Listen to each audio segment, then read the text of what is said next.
Good morning. My name is Nicole Holm, and I'm the Director, Compliance Officer of the Home and Community-Based Services. Are there any other introductions today? Okay. I'd like to start this morning with a verse I'm sure many of you are very familiar with. It's from Jeremiah 29, verse 11. For I know the plans I have for you, declares the Lord, plans to prosper you and not to harm you, plans to give you hope and a future. When I graduated from high school and then college again, I'm pretty sure I received this verse on a mug, on a plaque, on a notebook, on a pen. That verse, so full of hope for the future. I thought it was a really great verse until I didn't. On December 3rd, 2018, I had my yearly mammogram, followed by a doctor's appointment. Because of my family history, I get my results back right away. When I saw the results on the screen, I knew. There was a large white area on the screen with arms outstretched that looked like the Star of Bethlehem. Of course, I had to wait for a biopsy and for those results to come back. And on December 17th, 2018, I received a phone call to officially confirm what I already knew. I had breast cancer. The doctor told me it was triple positive for estrogen, progesterone, and HER2. Now I had to Google that one right away, and it turns out that HER2 is a protein called human epidermal growth factor receptor 2, or a mutation that promotes the growth of cancer cells and affects 1 out of every 5 breast cancers. I really should have stopped Google then and there, but I didn't.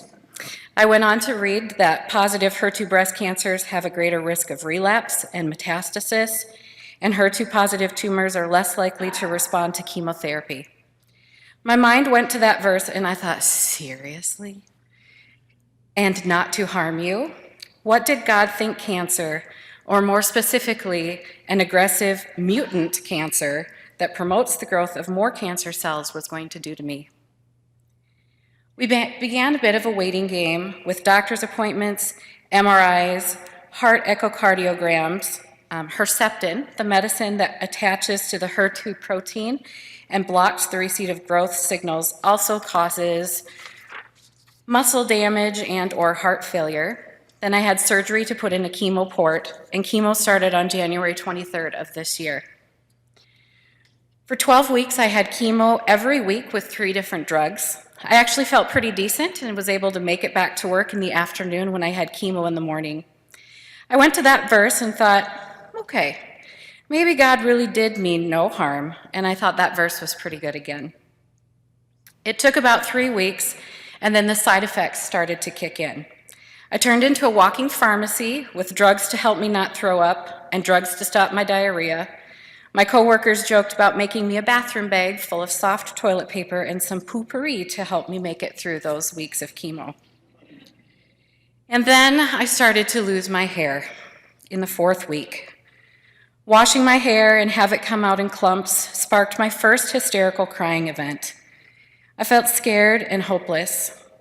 There's no real way to describe the horrifying feeling of having more hair on your hands than what feels like is left on your head. I got head sores and I wasn't able to wear my wig. It hurt sometimes to even wear a hat to cover my head.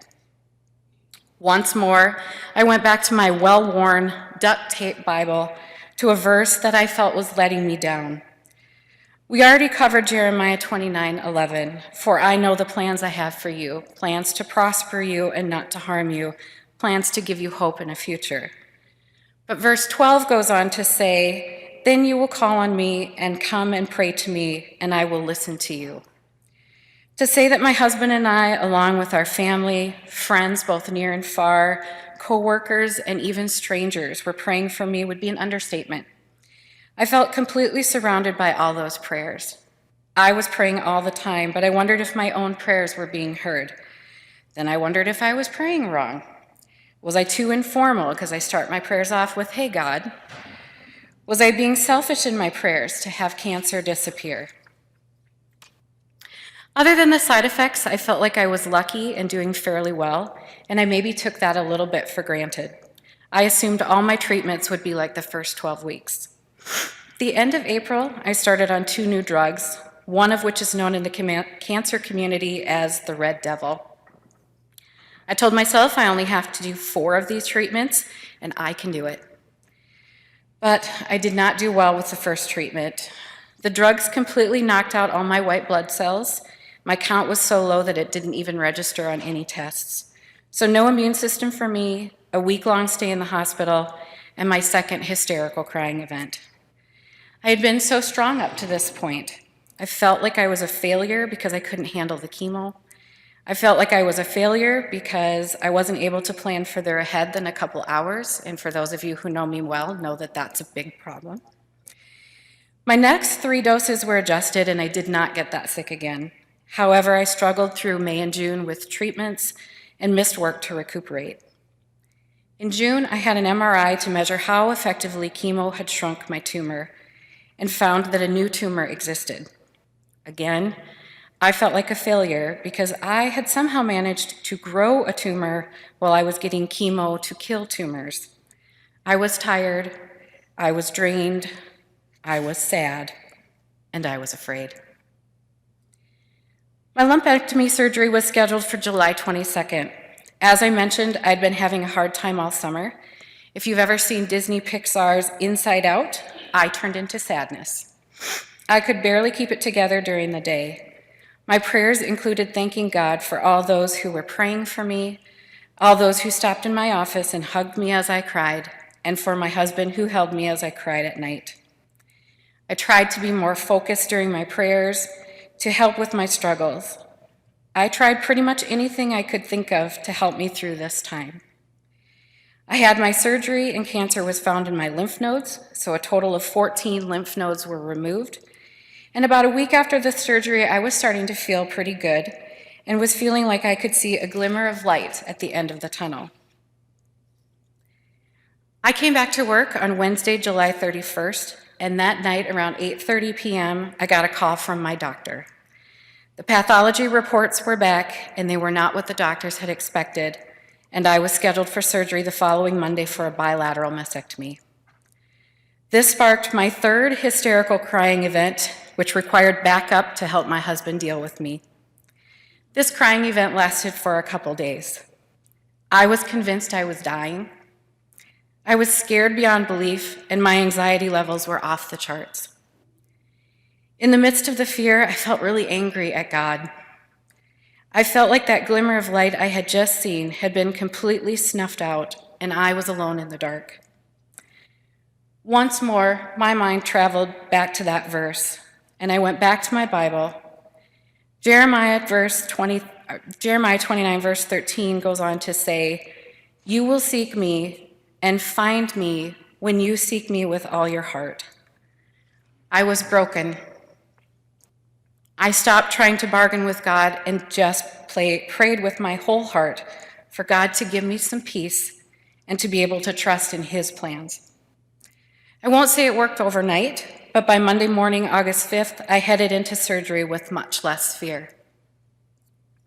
The surgery went well, with good results and clear margins.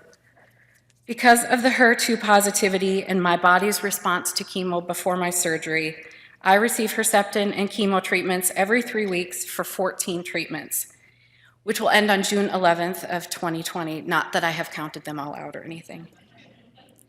In the next month or so, I will start radiation 5 days a week for 5 weeks. Once chemo is finished, I'll have 1 more surgery.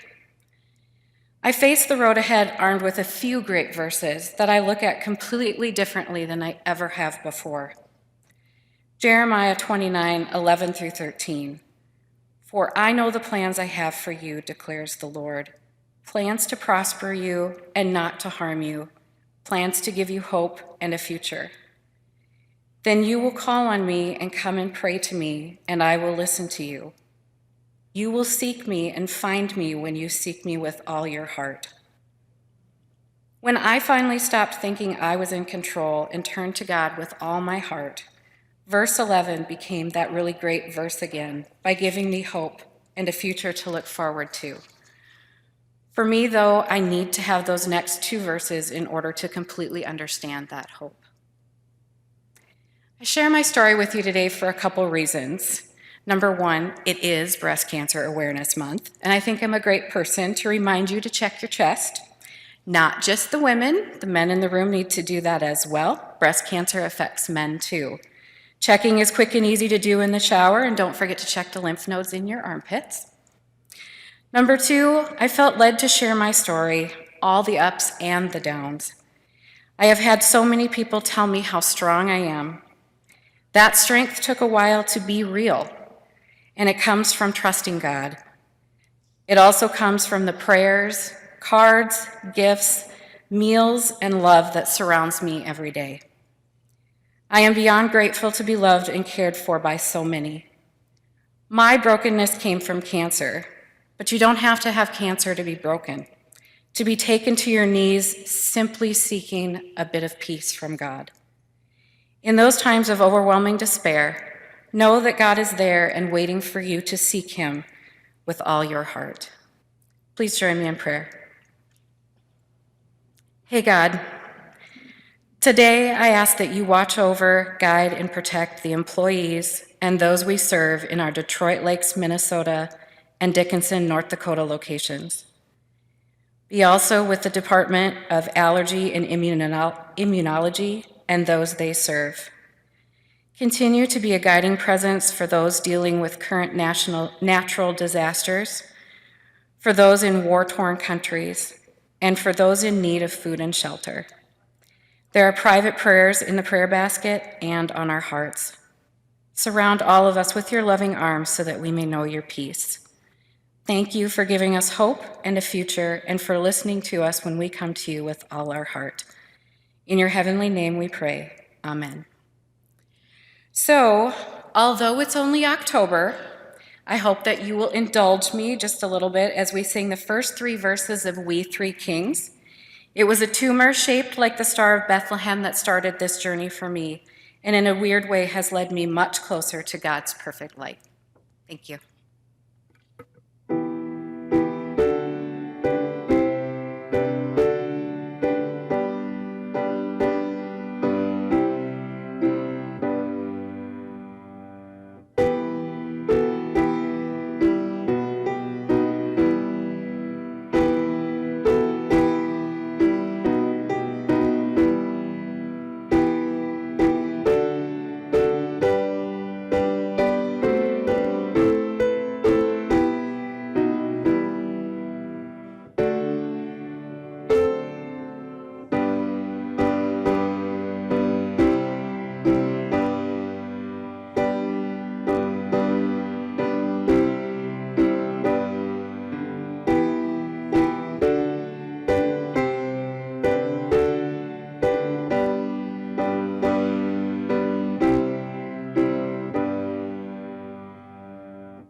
Thanks, everyone. Have a great day.